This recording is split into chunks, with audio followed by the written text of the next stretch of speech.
प्रभु की सैन्य की सर्विस में आप सबों का स्वागत है। और जैसे कि हम सब आज ये नए महीने का अगस्त महीने का पहला संडे है।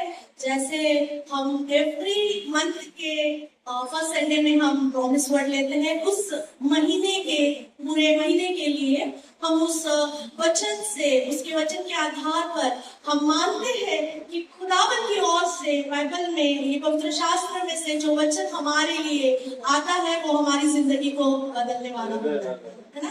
तो आज ये अगस्त का महीना है और 8वां महीना है और मैं विश्वास करती हूँ कि ये नया महीना हमारे लिए, जब हम पीछे मुड़कर देखते हैं कि ये साल के 7 महीने बीत चुके हैं और परमेश्वर ने हमें भला चंगा रखा है, परमेश्वर ने हमारी सारी जरूरतों को पूरा कर दिया, हमारे बहुत सारे ऊंच और नीच में, उतार चढ़ाव में भी खुदा ने अपने हाथ को हमसे अलग नहीं होने दिया।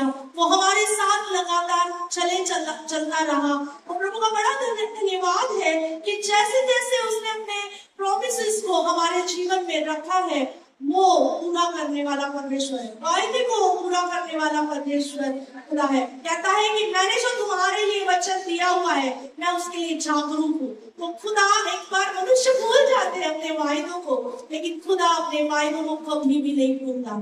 जो वायदा उसने अब्राहम से किया था, जो वायदा उसने आदम को जो आशीष देकर उसने जैसे ब्लेस किया था, वही खुदा आज तक हमारे साथ है और हमारे से भी वो वही चाहता है कि जैसे उसके लोगों ने उसकी मर्जी को पूरा किया।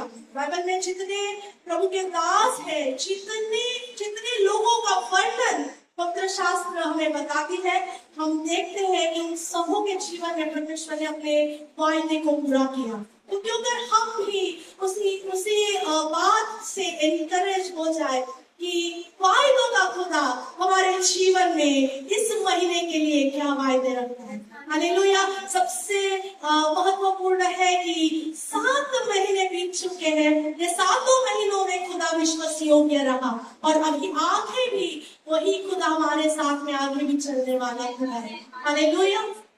मैं विश्वास करती हूँ कि जैसे खुदा ने एदेन की वाटिका को बनाया और 7वें दिन उसने विश्राम किया, उसने आदम को और हवा को जब छठे दिन बनाया उसने उनको ब्लेस कर दिया। उत्पत्ति की किताब पहला अध्याय 28 वचन कहता है, फूलो फलो और पूरी पृथ्वी पर अधिकार ले लो, है ना।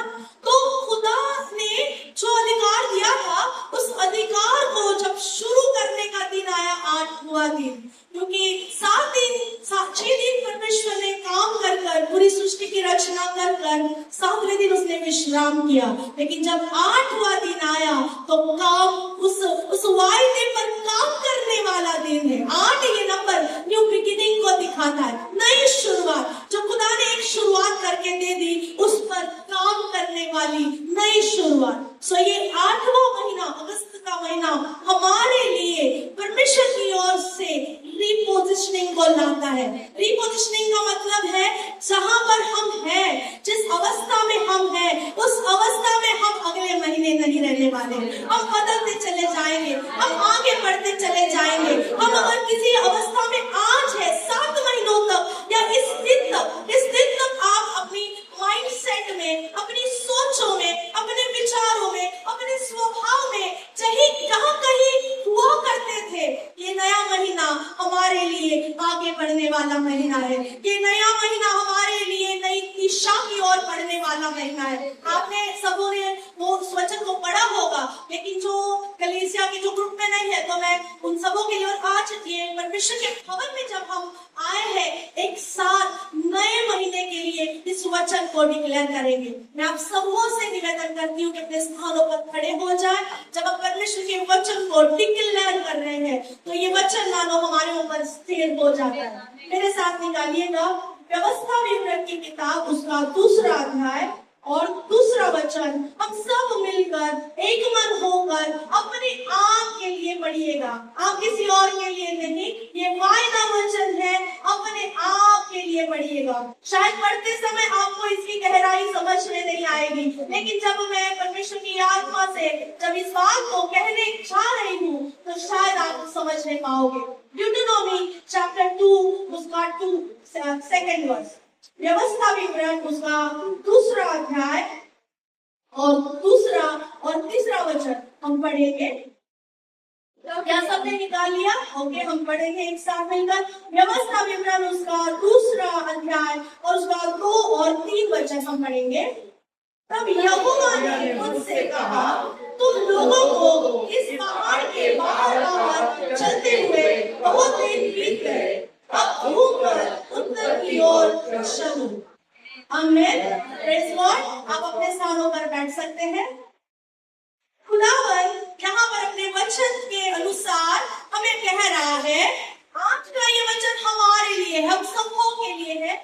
और ये वचन हमसे कह रहा है, परमेश्वर हमसे बात कर रहा है, परमेश्वर हमसे कह रहा है, तुम लोगों को इस पहाड़ के बाहर बाहर चलते हुए बहुत दिन बीत गए हैं। ये पहाड़ ये सेर का पहाड़ है, जिस सेर के पहाड़ के करीब इजरायली लोग काफी दिनों तक वहां पर फंस गए थे। इसकी पार्श्वभूमि में जब आप घर पर जाकर इस वचन को पढ़ना, व्यवस्था विवरण उसका पहला अध्याय आप पढ़ोगे तो आपको उसका बैकग्राउंड समझ में आएगा। गिनती की किताब 14 अध्याय आप पढ़ोगे, उसका बैकग्राउंड आप समझने पाओगे। ये बात तब की बात है कि जब लोगों को परमेश्वर ने एक वायदा दिखाया कि देखो, मैंने तुम्हें मिस्र से बाहर निकाला है, और अब आप जो जिस जर्नी में चल रहे हो, तो वेरी सून 11 ही दिन का सफर था कनान में पहुंचने के लिए, और 11 दिन में वो सफर वो पार कर सकते थे। और वहां पर कहां पर पता है? कनान में, जहां पर दूध और मधु के बड़े बड़े सोते हैं, ऐसे जगह पर परमेश्वर उन्हें ले जाना चाह रहा था। लेकिन जब हम गिनती की किताब उसका 14 अध्याय और उसमें हम जब 33 वचन को पढ़ते हैं कि लोगों ने मना कर दिया, लोगों ने कहा, लोग रीजन देने को शुरू हो गए, अरे बाप रे, वहां पर तो अमालेकी है, अरे बाप रे, वहां पर बड़े बड़े दानव रहते हैं, अब कैसे वहां पर जाने पाएंगे, अब कैसे इस बात को काबिज करने पाएंगे। और जब उन्होंने परमेश्वर के उस वायदे पर उन्होंने अविश्वास दिखाया, वो जो सेर का पर्वत है, उस स्थान पर वो काफी समय तक भटकते चले गए। और वचन कहता है, जैसे हमने पढ़ा, कि इस पहाड़ के इर्द गिर्द वो चक्कर काट रहे थे, और काफी समय उस पहाड़ के इर्द गिर्द वो चक्कर काट रहे थे। इसलिए क्योंकि परमेश्वर हमें ऐसी अवस्था में इसलिए रखता है ताकि हम हमारे प्री ऑक्युपाइड माइंड पर काम करें। जिस मिस्र से खुदा ने इस्राएलियों को बाहर निकाला था, वे लोग काफी सालों तक गुलामगिरी में थे और उसी माइंडसेट से चलते चले गए। जब मिस्र से बाहर निकले, तभी उनकी निगाहें मिस्र पर थी और मिस्र की बातों पर ही थी। उन्होंने कभी उस बात को ध्यान नहीं दिया, हर दिन मन्ना आ रहा है, हर दिन खुदा दिन भर हमारे आगे आगे अग्नि का स्तंभ बनकर चल रहा है और मेघ का स्तंभ बनकर चल रहा है, रात में अग्नि का पिलर बनकर हमारे आगे चल रहा है। उन्होंने उस बात पर ध्यान नहीं दिया, नजरअंदाज कर दिया खुदा की सारी बातों पर, और उनका सारा ध्यान मिस्र में लगा हुआ था। इसलिए खुदा ने 11 दिन का जर्नी 40 साल तक उनको वहां पर उस पहाड़ के इर्द गिर्द घुमाने के लिए, क्योंकि ताकि वो परमेश्वर के उस बातों को देख सके, परमेश्वर के उस प्रोविजन को देख सके जो स्वर्ग से आ रही थी, परमेश्वर के उद्देश्य को समझ पाए कि क्यों खुदा ने एक बंधुआई से हमें बाहर निकाला। उसने हमें बेहतर जिंदगी देने के लिए, कनान पहुंचने के लिए, एक अच्छे स्वतंत्र जगह पर पहुंचने के लिए खुदा ने उस जर्नी में से उन्हें जाने दिया। लेकिन बाइबल हमें बताती है, जब हम परमेश्वर के वायदों पर अविश्वास दिखाते हैं, हम मानो पहाड़ के इर्द गिर्द घूमते रहते हैं। वो पहाड़ आज आपकी जिंदगी में भी शायद ऐसा पहाड़ हो सकता है। वो एक इंसिडेंस, जिस इंसिडेंस के बाजू में आप सालों साल घूम रहे हैं, उसने मेरे साथ ये कर लिया, उसने मेरे साथ वैसा कर दिया, किसी ने हमें डुबा दिया हो, किसी ने हमें फंसा दिया हो, किसी की वजह से हमारी जिंदगी खराब हो गई। ऐसे पहाड़ों के इर्द गिर्द हम जिंदगी भर घूमते रहते हैं। कुछ पहाड़ ऐसे हैं हमारी जिंदगी में जो कर्जों के पहाड़ होंगे, शायद वो रिश्तों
खुदा कहता है बहुत दिन हो गए हैं आप उस पहाड़ के इर्द गिर्द चक्कर काट रहे हो, लेकिन अब बस हो गया, अब आगे की ओर चलो, उत्तर की ओर चलो। ये एक दिशा नहीं है प्रियो, ये एक डायरेक्शन है, ये खुदावन की प्रॉमिसेस की ओर बढ़ाया हुआ एक कदम है। आज शायद आपकी जिंदगी में बहुत सारी कठिनाइयां हो सकती है, शायद रिश्ते ठीक नहीं है, शायद फाइनेंसेस ठीक नहीं है, शायद दिल की अवस्था ठीक नहीं है, कई पहाड़, चोटों के पहाड़, शर्मिंदगी के पहाड़, कई पहाड़ ऐसे हैं कि जो हम किसी को बता नहीं पाते हैं, लेकिन हम अपने दिलों में उन पहाड़ों के इर्द गिर्द घूमते रहते हैं। लेकिन आज खुदा आपसे बात कर रहा है, परमेश्वर का वचन आपको दिलासा दे रहा है, परमेश्वर का वचन आपको एक नई दिशा में ले जाना चाह रहा है, वहां ले जाना चाह रहा है जहां पर आपको होना चाहिए था। शायद आज बहुत डिले हो गया होगा, लेकिन आज डिसीजन ले ले, आज निर्णय ले ले, अब बस हो गया, मैं उन पहाड़ों के इर्द गिर्द चक्कर नहीं काटूंगी, मैं उस पहाड़ के इर्द गिर्द चक्कर नहीं काटूंगा, अब मैं आगे चले जाऊंगा। ये पहाड़, जैसे परमेश्वर जरुब्बाबिल को कहता है कि तेरे सामने कोई पहाड़ दिख नहीं सकता, आज आपकी जिंदगी में कौन से पहाड़ है, आज उस पहाड़ के इर्द गिर्द चक्कर काटना बंद कीजिए। परमेश्वर आपको और मुझे इसलिए उस जगह पर रुकाया हुआ है क्योंकि हमने उसके वायदे पर डाउट किया है, हमने उसके उस वचन पर हमने अविश्वास दिखाया। जैसे परमेश्वर मूसा को कहता है कनान के देश में देखने को भेज, जासूसों को भेज ताकि तुम वहां का भेद ले सको, लेकिन इस्राएली लोग तैयार नहीं थे। नो नो नो, हमको नहीं जाना है, हम यहाँ पर सेटल हो गए हैं, हम यहाँ पर ठीक है, रोजमर्रा आ रहा है, हम खा के हम खुश है, हमको आगे जाना ही नहीं है। कई बार हमारी जिंदगी में हम हमारी अवस्था में सेटल हो जाते हैं, आगे बढ़ना नहीं चाहते, हमें लगता है हम ठीक है, तो वो 5 मिनट की प्रार्थना ठीक है, सब चल रहा है, अच्छा चल रहा है, 5 मिनट का बाइबल मत पढ़ना बस ठीक है, खुदा तू इसी में एडजस्ट कर ले क्योंकि मैं तेरे लिए उतना ही दे सकता हूँ, मेरे इतने काम है, इतनी परेशानियां है, इतनी दिक्कतें हैं, तेरे पास मेरे लिए उतना ही टाइम है, उतना प्लीज तू एडजस्ट कर ले।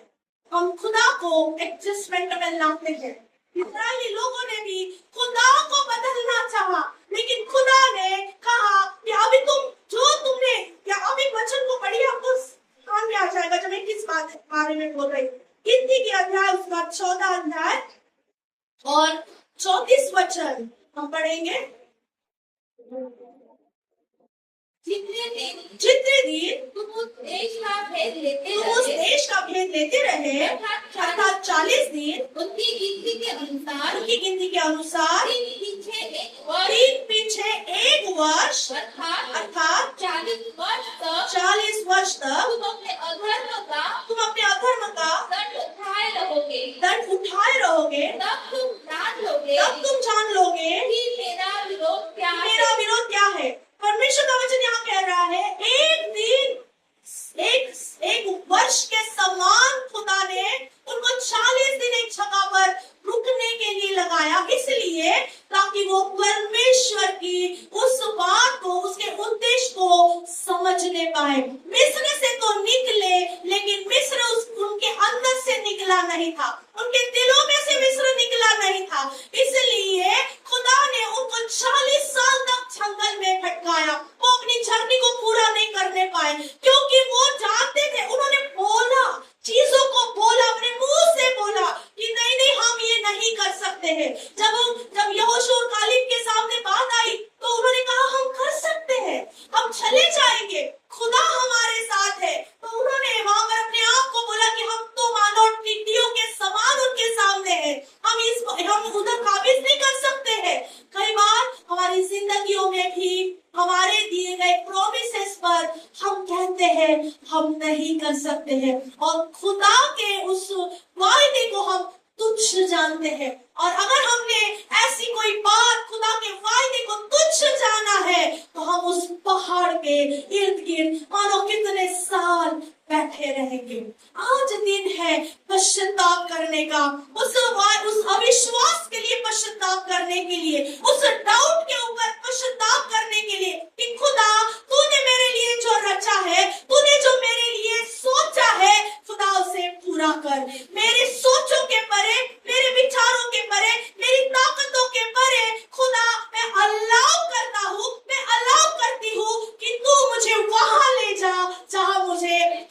चाहिए। वचन कहता है अब बस हो गया, अब पहाड़ के इर्द गिर्द घूमना बंद कर दो।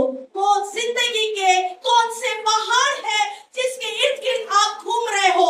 शायद वो कोई व्यक्ति हो सकती है, शायद वो कोई इंसिडेंट हो सकता है, शायद वो कोई ऐसी अवस्था हो सकती है, शायद अपना स्वभाव हो सकता है जो हमें आगे बढ़ने नहीं देता। लेकिन आज खुदा का वचन आपको एनकरेज कर रहा है, इस पूरे महीने में अपने पहाड़ों के इर्द गिर्द घूमना बंद कीजिए और परमेश्वर की ओर ताके।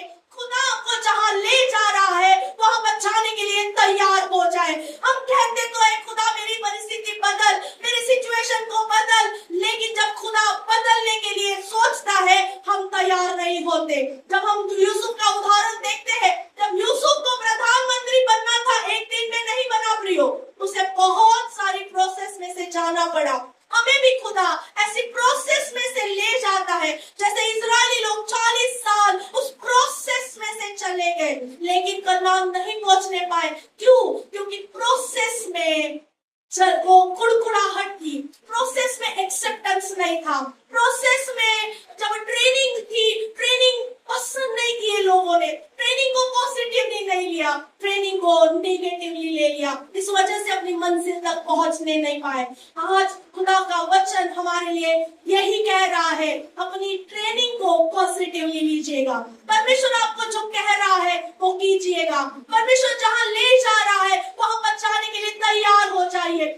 ईश्वर कि खुदा हमारे साथ है, खुदा हमें आगे आगे, वो हमारे आगे आगे चल रहा है, वो हमारी सारी जरूरतों को पूरा करेगा। जब चाहिए तब मन्ना बरसाएगा, जब जरूरत होगी लाइट के समान वो अग्नि का स्तंभ बन जाएगा, जब जरूरत होगी वो मेघ के समान हमारे लिए छाया बन जाएगा। वो हमारी हर स्थिति में वो हमारे साथ रहेगा। परेशानियों से डरे नहीं, पहाड़ों से डरे नहीं, आगे की ओर बढ़ते चले जाए। एक कदम उठाए अपनी टेस्टिमनी की ओर, एक कदम उठाए अपनी परमेश्वर के गॉड गिवन पर्पस की ओर, एक कदम उठाए परमेश्वर की महिमा की ओर। परमेश्वर आज ये महीने के लिए और अपनी पूरी जिंदगी भर के लिए परमेश्वर का वचन हमारे लिए दिया जा रहा है।